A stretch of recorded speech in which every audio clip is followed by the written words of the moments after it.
escuchás en redes sociales, noticieros y discursos políticos en Occidente la famosa propaganda del apartheid y toda esa historia de opresión sistemática, te das cuenta desde acá mismo que es todo una total y absoluta mentira. Un chamullo barato que no resiste ningún tipo de archivo, no resiste la realidad. Nos venden una narrativa muy clara, casi de película. Un milenario pueblo palestino que vivía en paz en su tierra, ancestral, despojado por la fuerza de los colonos. Pero ¿qué pasa cuando contrastamos toda esta narrativa con datos y con información fidedigna? Hoy vamos a rascar la superficie de todo esto que nos están tratando de vender.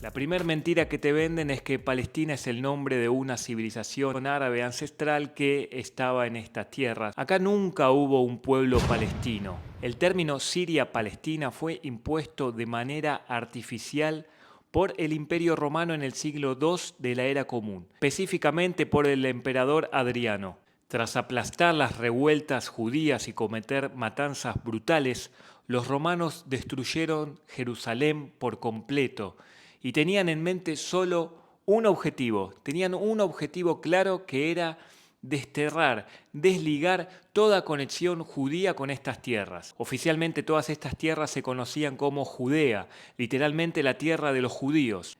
Ellos le colocaron Palestina en referencia a los filisteos, o Plishtim en hebreo, que eran un antiguo pueblo costero que ya había desaparecido siglos atrás y que ni siquiera eran de origen árabe. En término político, este nombre nació con un solo objetivo principal. Acá no había judíos, acá no hay judíos y no habrá judíos. Ese era el principal objetivo del término del nombre Palestina. Y acá viene un dato técnico, gracioso, irónico, de este nombre, Palestina. En realidad, la lengua árabe no tiene la letra P. ¡No! La letra P en árabe no existe. Si vos le decís a un árabe que te diga Palestina, te va a decir Palestina o Palestín. Como pantalón te van a decir bandalón, porque no tienen la letra P. Explícame vos, explíquenme el que esté del otro lado, el que no esté de acuerdo con lo que estoy diciendo, cómo el pilar de tu identidad nacional sea una palabra que tu propio idioma es incapaz de pronunciar, simplemente porque es un término extranjero impuesto por extranjeros, en este caso los romanos. En una región desolada y prácticamente vacía, los registros de viajeros del siglo XIX describen la zona como un terreno baldío. En Jerusalén, de hecho, los censos de mediados del siglo XIX mostraron que la población judía ya era la mayoría.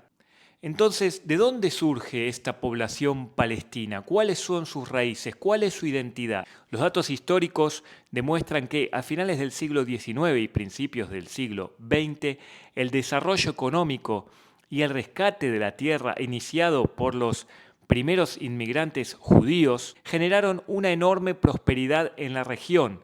Esto actuó como un imán que atrajo a grandes oleadas de inmigrantes árabes de países vecinos. Es obvio, hay laburo, van a venir a trabajar. De hecho, la propia ONU define tradicionalmente al refugiado palestino como, escuchen bien esto, escuchen cómo define la ONU, al refugiado palestino como cualquier persona no judía que hubiese residido allí tan solo 2 años antes de la guerra de 1948. Si tenés raíces milenarias, ¿por qué me pones 2 años antes? Si tenés raíces milenarias, poneme, no sé, 100 años antes, 50 años antes, no 2 años antes. O sea, ¿quién establece un límite de 2 años de residencia en un lugar? El segundo mito es que los sionistas llegaron, robaron las tierras de un estado ya construido. O sea, vinieron los sionistas, acá está todo funcionando y se robaron. Para que un territorio sea considerado históricamente un estado, debe cumplir con ciertos requisitos, como ser haber tenido un presidente o un rey propio, instituciones, una moneda oficial, fronteras definidas, una administración, entre otras cosas. ¿Quién fue el presidente de Palestina antes de 1948? ¿Quién fue? No sé. ¿Cuál era su moneda soberana? ¿Cuál fue? No sé. ¿Dónde estaban sus embajadas? ¿Dónde? No sé. No existía nada de eso porque nunca fue un estado. Era un territorio administrado por imperios extranjeros. Cuando revisás las investigaciones británicas de los años 30, los propios líderes árabes, al testificar por juramento, dijeron que estas tierras fueron vendidas. Quienes vendieron terrenos baldíos, estériles y pantanosos a términos de extorsión y de estafa, muy por encima del valor del mercado.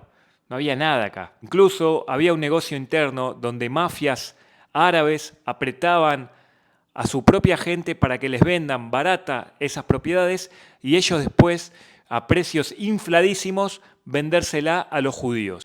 Estos mismos tipos después hacían discursos nacionalistas de cómo, por qué, pero vos, flaco, vos le compraste a los tuyos, te aprovechaste de ellos para hacerte millonaria. Si miramos sus símbolos, la falta de identidad es enorme y totalmente evidente. Para hacer la supuesta bandera palestina, lo que hicieron es, recogieron la bandera de Jordania, que en sus colores está diseñado a base de las tribus árabes y no sé qué más, porque tampoco me interesa. Agarraron esa bandera jordana, sacaron la estrella, que la estrella representa a la monarquía de ese país y obviamente ellos no quieren representar a esa monarquía hachemita jordana, ellos no querían representarlos a ellos, justamente no, así que agarraron la misma bandera y le sacaron la estrellita de 7 puntas, si no me equivoco. Cuando se crea la Organización para la Liberación de Palestina en 1964, redactaron una constitución. ¿Qué decía esa constitución? En el artículo 24 declararon explícitamente que no reclamaban soberanía territorial sobre Judea y Samaria, lo que hoy llaman Cisjordania, Judea y Samaria. Ahí no reclamaban esas tierras, ni tampoco reclamaban la Franja de Gaza. ¿Por qué no reclamaban esto? ¿Por qué? Muy simple, porque era territorio que estaba ocupado por Jordania y por Egipto. No fue sino hasta 1968, después que Israel ganara la guerra de los 6 días y que se apoderó de esas tierras, de ellos cambiar su propia ley fundacional y poner que no, que también, pedimos eso, pedimos sí, ahora que están los judíos, sí, lo pedimos.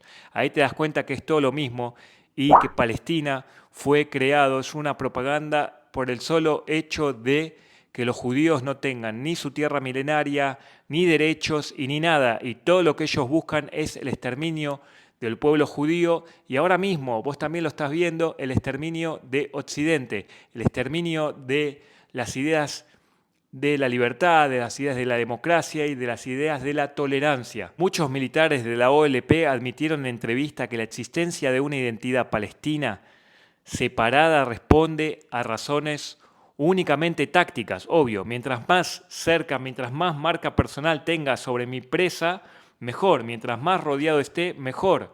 Y también estos admitieron que les ayuda de lucha como propaganda cuando la vía militar fracasó. Fracasamos militarmente, nos ganaron siempre, ¿qué vamos a inventar? Bueno, vamos a través de la política, a través de toda la zaraza y la sanata, agarremos estos zurditos ingenuos y hagamos que nos apoyen. Total, no saben que si vienen después a estas tierras y les gusta patear para el mismo lado, les gusta a la gente del mismo sexo y los colgamos por ahí, no pasa nada. Pero ahora usalos a estos giles. En una oportunidad el reino de Jordania adoptó y le dio refugio a miles de palestinos, porque dijeron, bueno, nos sumamos a la causa palestina, entonces agarramos a estos miles de ciudadanos, les vamos a dar empleo, les vamos a dar nuestra ciudadanía. ¿Cómo pagaron?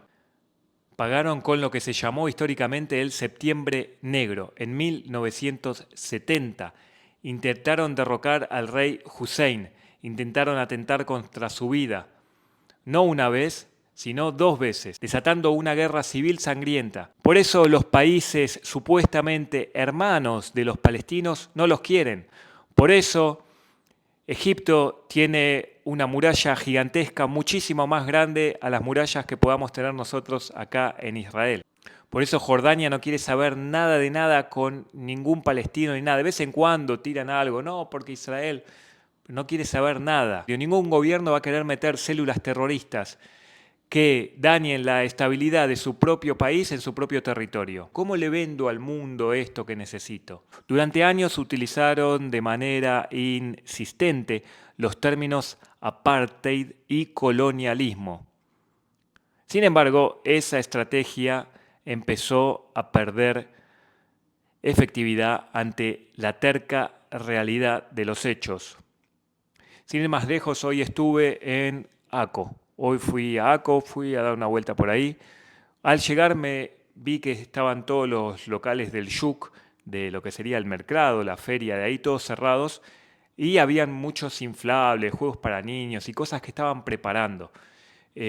También había mucha seguridad privada y también había mucho policía. Ellos hoy tienen una festividad a la cual a mí no me interesa en lo más mínimo, pero yo lo que quiero decir es que eso de apartheid no existe. ¿En qué país del mundo, en el territorio de tu supuestamente enemigo, del supuestamente el que no te deja ejercer tu religión, el opresor, el colonialista, vos podés cerrar todas las calles, que el gobierno te pague policías, la gente con los impuestos te pague la policía, paguen esta policía privada para tu seguridad, que es un poco loco y un poco también contradictorio, porque normalmente los que hacen atentados y los que atentan contra la vida de los judíos son gente que profesa su misma religión de amor y tolerancia. Como vivimos en una sociedad diplomáticamente estúpida y negadora, bueno, se le dan a ellos las garantías de seguridad, que está bien que tengan seguridad, a mí me pareció demasiado, había fácil privados como 60 y policías como 40 para un sector de unas, no sé, 20 cuadras, ponele, no sé, más o menos. Tienen un montón de beneficios para estudios, pero no, vos estás ahí en Sudamérica o en Europa, o inclusive también acá mismo Israel te dicen, no, porque hacen apartheid, los apartan. Flaco, ¿sabés los beneficios que tienen ellos en estudios, en carreras, en trabajos?